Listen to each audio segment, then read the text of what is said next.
Maynila naman, arestado ang isang serial rapist. Ang modus ng sospek, mag-alok ng trabaho at saka gagahasain ang mga aplikanteng makikipagkita sa kanya. At ayon sa mga pulis, aabot daw sa 20 babae na ang nabiktima ng sospek. Nasa frontline ng balitang yan, si Dave Abuel.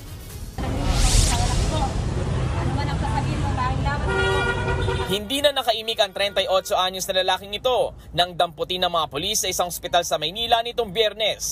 Siya si alias John Cedric, ang top 1 most wanted ng Manila Police District.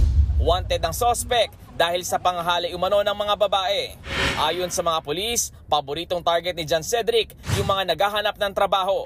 Ang modus kasi ng suspect, magpanggap na babae, mag-chat sa mga target at mag-alok ng pagkakakitaan. Pagdating nung aplikante na babae, ang mangyari doon, nilalapitan niya tapos sinasabi niya na inutusan siya nung babaeng kachat nung itong dumating.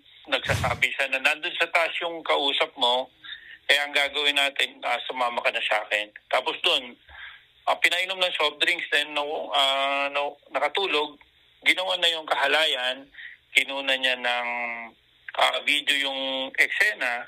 Ginagamit daw ng suspect ang video ng biktima sa panghuhutot ng pera. Ninanakaw rin daw ng suspect ang cellphone ng mga babae para gamitin sa paghahanap ng susunod niyang biktima. Hindi na niya mabilang kung ilan yung kanyang nabiktima. We are counting more than 15 to 20 na yung nabiktima niya.